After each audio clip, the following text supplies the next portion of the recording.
ಕರ್ನಾಟಕ ಹಾಗೂ ಮಧ್ಯ ಕರ್ನಾಟಕ ಭಾಗದ ಜನರಿಗೆ ಅತ್ಯಾಧುನಿಕ ಯೋಗ ಮತ್ತು ಪ್ರಕೃತಿ ಚಿಕಿತ್ಸೆ ನೀಡುವ ದೃಷ್ಟಿಯಿಂದ ಜನನಿ ಯೋಗ ಮತ್ತು ಪ್ರಕೃತಿ ಚಿಕಿತ್ಸಾ ಆಸ್ಪತ್ರೆ ಹಾಗೂ ಸಂಶೋಧನಾ ಕೇಂದ್ರವನ್ನು ನಿರ್ಮಾಣ ಮಾಡಿದ್ದು ನವೆಂಬರ್ 3ರಂದು ಲೋಕಾರ್ಪಣೆಗೊಳ್ಳಲಿದೆ ಎಂದು ಸಂಸ್ಥೆಯ ಕಾರ್ಯದರ್ಶಿ ಡಾಕ್ಟರ್ ಮಹೇಶ್ ತಿಳಿಸಿದರು. ಸುದ್ದಿಗೋಷ್ಠಿಯಲ್ಲಿ ಮಾತನಾಡಿದ ಅವರು, ವಿಜಯನಗರ ಜಿಲ್ಲೆಯ ಹರಪನಹಳ್ಳಿ ತಾಲೂಕಿನ ಕೋಮಾರನಹಳ್ಳಿಯಲ್ಲಿ ಜನನಿ ಯೋಗ ಮತ್ತು ಪ್ರಕೃತಿ ಚಿಕಿತ್ಸಾ ಆಸ್ಪತ್ರೆ ಹಾಗೂ ಸಂಶೋಧನಾ ಕೇಂದ್ರ ನಿರ್ಮಾಣ ಮಾಡಿದ್ದು 100 ಹಾಸಿಗೆಯ ಅತಿದೊಡ್ಡ ಆಸ್ಪತ್ರೆಯಲ್ಲಿ ಬಡ ಜನರಿಗೆ ಕೈಗೆಟುಕುವ ದರದಲ್ಲಿ ಔಷಧ ರಹಿತ ಚಿಕಿತ್ಸೆ ನೀಡಿ ರೋಗಗಳನ್ನು ಗುಣಪಡಿಸಲಾಗುವುದು ಎಂದರು. ವಿಶೇಷವಾಗಿ ಆಸ್ಪತ್ರೆಯಲ್ಲಿ hip bath, spinal bath, enema, colon hydrotherapy, under water massage, sauna ಮತ್ತು steam bath, douche pack, magnetotherapy, physiotherapy, ವ್ಯಾಯಾಮ ಚಿಕಿತ್ಸೆ, ಆಹಾರ ಚಿಕಿತ್ಸೆ ಸೇರಿದಂತೆ ವಿವಿಧ ಪ್ಯಾಕ್ಗಳ ಮೂಲಕ ಉತ್ತಮ ಚಿಕಿತ್ಸೆ ನೀಡಲಾಗುವುದು ಎಂದರು. ಸುದ್ದಿಗೋಷ್ಠಿಯಲ್ಲಿ ನಿರ್ದೇಶಕ ಡಾಕ್ಟರ್ ರಾಜೇಶ್ ಪಾಲೇಕಲ್, ಮಾಧ್ಯಮ ಸಲಹೆಗಾರ ಉದಯ್ ಶಂಕರ್ ಇದ್ದರು. ದಾವಣಗೆರೆ ಜಿಲ್ಲೆಯ ಎಲ್ಲ ನನ್ನ ಆತ್ಮೀಯ ಪತ್ರಿಕಾ ಮಾಧ್ಯಮದವರೇ ಹಾಗೂ ಈ ಸಭೆಯಲ್ಲಿ ಇರತಕ್ಕಂಥ ಎಲ್ಲ ವರದಿಗಾರರೇ ಹಾಗೂ ಇದರ ಅಧ್ಯಕ್ಷರೇ ಮತ್ತು ಸೆಕ್ರೆಟರಿ ಅವರೇ, ಈ ದಿನ ಜಯ ಎಜುಕೇಷನ್ ಟ್ರಸ್ಟ್ನ ಅಡಿನಲ್ಲಿ ನಾವು ಈ ಬರುವ ತಿಂಗಳ 3ನೇ ತಾರೀಕಿನಂದು ಈ ಒಂದು ಜನನಿ ಯೋಗ ಮತ್ತು ನ್ಯಾಚುರೋಪತಿ ಆಸ್ಪತ್ರೆಯನ್ನು ಲೋಕಾರ್ಪಣೆಯನ್ನು ಮಾಡ್ತಾ ಇದ್ದೇವೆ. ಈ ಆಸ್ಪತ್ರೆಯ ಮುಖ್ಯ ಧ್ಯೇಯ ಯೋಗ ಮತ್ತು ನ್ಯಾಚುರೋಪತಿ ವೈದ್ಯಕೀಯ ಒಂದು ಚಿಕಿತ್ಸಾ ರೂಪದಲ್ಲಿ ಆದಷ್ಟು ನಾವು ಪ್ರಿವೆಂಟಿವ್ ಹೆಲ್ತನ್ನು ಜನರಿಗೆ ಕೊಡಬೇಕು ಅನ್ನೋ ಒಂದು ಸದುದ್ದೇಶದಿಂದ ಇಂತಹ ಒಂದು ಆಸ್ಪತ್ರೆಯನ್ನು ತಂದಿದ್ದೇವೆ.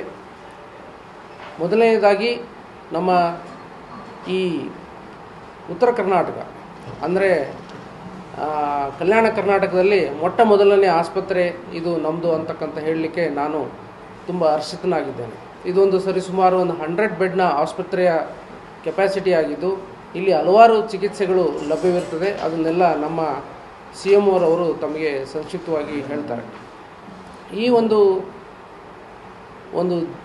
ದಿನದ ಒಂದು ಒತ್ತಡ ಶೈಲಿಯ ಜೀವನದಲ್ಲಿ ಇವತ್ತು ಕೇವಲ ನಾವು ಒಬ್ಬ ಮನುಷ್ಯ ಆರೋಗ್ಯವಾಗಿರಬೇಕಪ್ಪ ಅಂತಂದರೆ ಅವನು ಕೇವಲ ಕಾಯಿಲೆಗಳಿಂದ ದೂರ ಇರತಕ್ಕಂಥದ್ದು ಅಷ್ಟೇ ಅಲ್ಲ, ಸಾಮಾಜಿಕವಾಗಿ ಮತ್ತು ದೈಹಿಕವಾಗಿ ಮಾನಸಿಕವಾಗಿ ಆರೋಗ್ಯವಾಗಿದ್ದಾಗ ಮಾತ್ರನೇ ನಾವು ಅದು ಒಂದು ಆರೋಗ್ಯವಂತ ಜೀವನ ಅಂತಕ್ಕಂಥ ಹೇಳಲಿಕ್ಕೆ ನಾನು ಇಷ್ಟಪಡ್ತೇನೆ. ಜನನಿ ಯೋಗ ಮತ್ತು ಪ್ರಕೃತಿ ಚಿಕಿತ್ಸಾ ಆಸ್ಪತ್ರೆ ಹಾಗೂ ರಿಸರ್ಚ್ ಸೆಂಟರ್ ಇದು ಜಯ ಎಜುಕೇಷನಲ್ ಟ್ರಸ್ಟ್ ಹರಪನಹಳ್ಳಿಯ ಒಂದು ಅಂಗಸಂಸ್ಥೆ. ಸುಮಾರು 3 ವರ್ಷಗಳ ಹಿಂದೆ ಜನನಿ ಯೋಗ ಮತ್ತು ಪ್ರಕೃತಿ ಚಿಕಿತ್ಸೆ ಮೆಡಿಕಲ್ ಕಾಲೇಜ್ ಹಾಗೂ ಆಸ್ಪತ್ರೆ ಹರಪನಹಳ್ಳಿಯಲ್ಲಿ ಶುರುವಾಯಿತು. ಆ ಸಂದರ್ಭದಿಂದಲೇ ನಮ್ಮ ಸರ್ ಹೇಳಿದಂತೆ ಈ ಕಲ್ಯಾಣ ಕರ್ನಾಟಕ ಭಾಗಕ್ಕೆ ಒಂದು ಉತ್ತಮವಾದಂಥ ಯೋಗ ಹಾಗೂ ಪ್ರಕೃತಿ ಚಿಕಿತ್ಸಾ ಆಸ್ಪತ್ರೆಯನ್ನು ನೀಡಬೇಕು, ಸೌಲಭ್ಯನ ನೀಡಬೇಕಂತ ಉದ್ದೇಶದಿಂದ ಈ ಆಸ್ಪತ್ರೆ ಈಗ ತಲೆ ಎತ್ತಿ ನಿಲ್ತಾ ಇದೆ.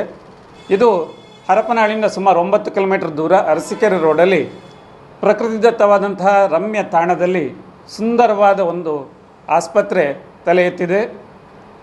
ಸುಮಾರು 6.5 ಎಕರೆ ಜಾಗದಲ್ಲಿ ಪ್ರಕೃತಿ ಚಿಕಿತ್ಸೆ ಯೋಗ ಸಂಬಂಧದ ಎಲ್ಲ ಚಿಕಿತ್ಸಾ ಪದ್ಧತಿಗಳನ್ನು ಒಳಗೊಂಡಿರುವಂತಹ, ಅದು ಉಳ್ಕೊಳ್ಳುವ ವ್ಯವಸ್ಥೆ ಇರ್ಬೋದು, ವೈದ್ಯಕೀಯ ಸಿಬ್ಬಂದಿ ಇರ್ಬೋದು, ವೈದ್ಯಕೀಯೇತರ ಸಿಬ್ಬಂದಿ ಇರ್ಬೋದು, ಚಿಕಿತ್ಸಾ ಸಹಾಯಕರಿರ್ಬೋದು, ಅಡಿಗೆಯ ಸಹಾಯಕರಿರ್ಬೋದು, ಎಲ್ಲವನ್ನು ಒಳಗೊಂಡು ಒಂದು ಸುಸಜ್ಜಿತವಾದಂತಹ 100 ಹಾಸಿಗೆಗಳುಳ್ಳಂತಹ ಒಂದು ಆಸ್ಪತ್ರೆ. ಇದು ಆಸ್ಪತ್ರೆ ಹೇಳೋದಕ್ಕಿಂತಲೂ ಒಂದು ವೆಲ್ನೆಸ್ ಸೆಂಟರ್ ಹೇಳ್ಬೋದು, ಒಂದು ಆರೋಗ್ಯದ ಕೇಂದ್ರ ಅಂತ ಹೇಳ್ಬೋದು.